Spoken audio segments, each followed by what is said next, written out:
Bismillahirrahmanirrahim.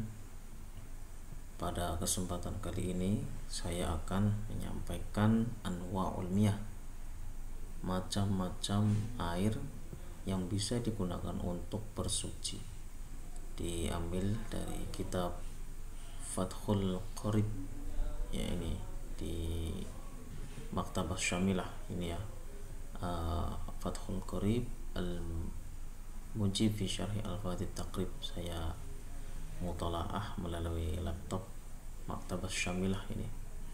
Jadi walamma kana al-ma'u alatan lit-taharah, ketika air menjadi sebuah alat untuk bersuci, istaqrada al-musannifu li anwa'il miyah, maka kemudian Mbah Musannif itu memandang bahwa ada beberapa macam air.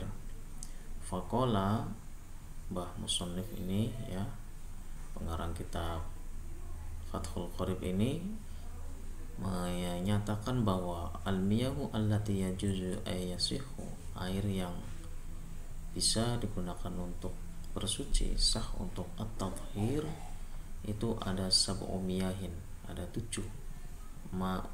Yang pertama ma'us sama'i, yaitu air yang an-nazilu minha, ya, air langit. Maksudnya adalah air hujan. Wa huwa al-matar, matar itu hujan.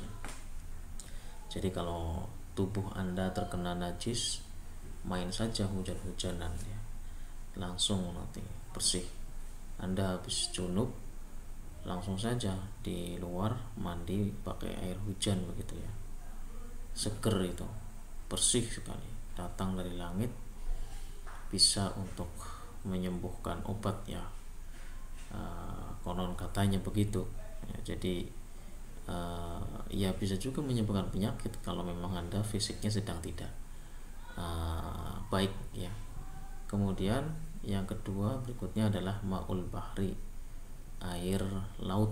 Nah ini meskipun air laut rasanya air milhi ya, asin begitu ya, kalau proses kimia di situ ada proses kimiawi di sana sehingga menjadikan rasanya asin begitu ya.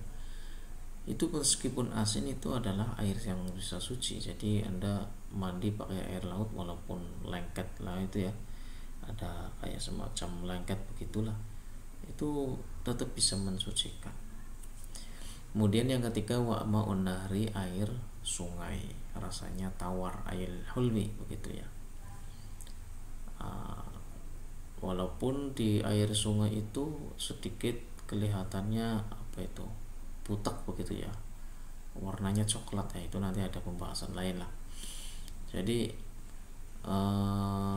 air laut hakikatnya adalah air sungai hakikatnya suci.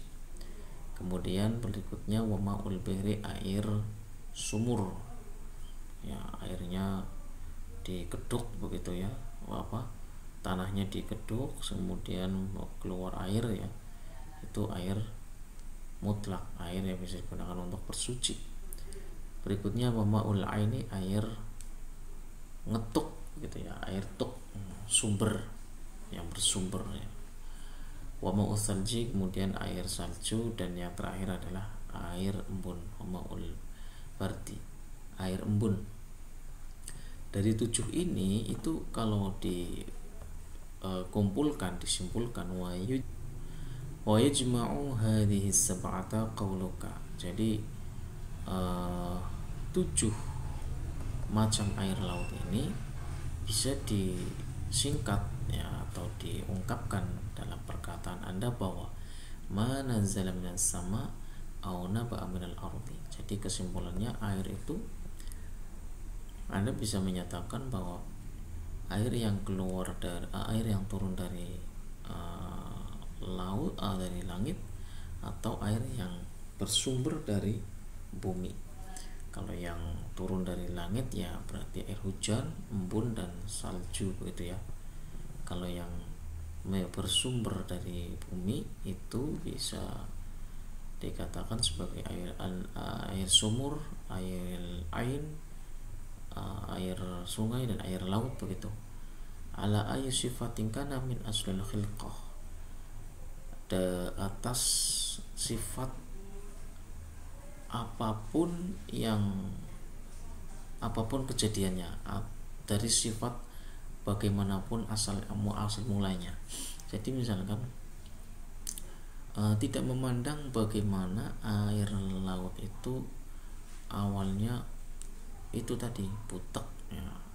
Tidak memandang awalnya bahwa air sungai itu dari air sungai yang keruh warnanya, itu tidak memandang itu. Kalau ini bersumber atau turun dari langit, walaupun warnanya keruh, itu bisa digunakan untuk bersuci. Jadi inilah yang disebut dengan mutlak, ay sifatin kana min aslil khilqah, bagaimanapun asal kejadiannya, ay sifatin kana min aslil khilqah, bagaimanapun asal kejadiannya, entah itu keruh ataupun itu jernih, itu semuanya adalah air mutlak yang bisa digunakan untuk bersuci.